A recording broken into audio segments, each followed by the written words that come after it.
আমরা জানি আজকে আজকে 16ই ডিসেম্বর, আজকে বিজয় দিবস। এই দিন দীর্ঘ 9 মাস পাকিস্তানের বিরুদ্ধে যুদ্ধ করে বাংলাদেশ স্বাধীনতা অর্জন করেছে। বাংলাদেশে বিজয় আসছে। এই জন্য এই যে বিজয় দিবস, এই যে একটা এত ত্যাগ, একটা এত যে হলো কষ্ট, এটার যে হচ্ছে মহিমা, ওইটা থেকে যে যে বিজয়, এটা যে উল্লাস, এইটার জন্য আমরা হচ্ছে উল্লাসটাকে আমরা আরো মানে কিভাবে মডিফাই করা যায়, আরো কত বাড়ানো যায়, এই জন্য এই ধরনের আমরা করেছি।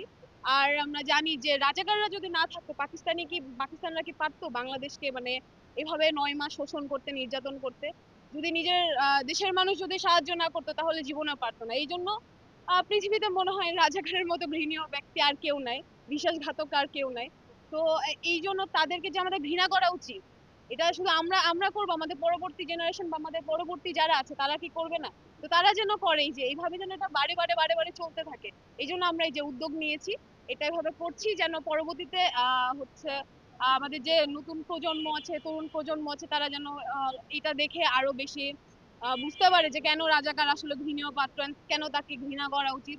এই জন্য আর কি যেভাবে জুতা মারা কর্মসূচি করা হয়েছে।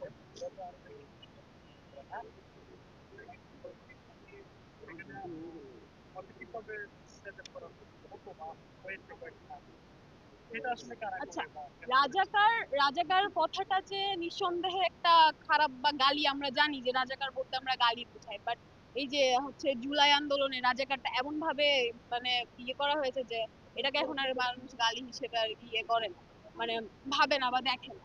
তো এটা যে আসলেও গালি, এটা যে আসলেও খারাপ একটা জিনিস, এটা যে একটা মানে আসলেও খারাপ ব্যাপার যে রাজাকার আসলেও হচ্ছে ঘৃণার যোগ্য। তো এই জিনিসটার জন্য আমাদের এই যে হচ্ছে জুতা মারার এটা করা হচ্ছে, যেন এটার মাধ্যমে মানুষজন বুঝতে পারে যে না, রাজাকার আসলে কোনো ভালো জিনিস না, সেটা আসলে মানুষ যেন ঘৃণা করে বা মানুষ যেন বুঝে যে এটা আসলে ক্ষতিকর ছিল এটা।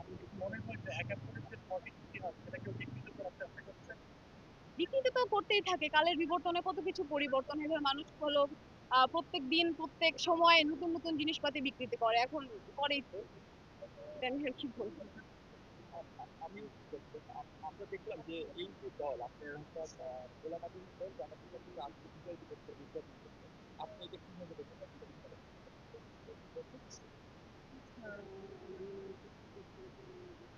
এখন দেশে টিকে থাকার জন্য তো মানুষ করবেই, কিছু না কিছু ভন্ডামি তো করবেই, তো ভন্ডামি করছে আর কিছু না।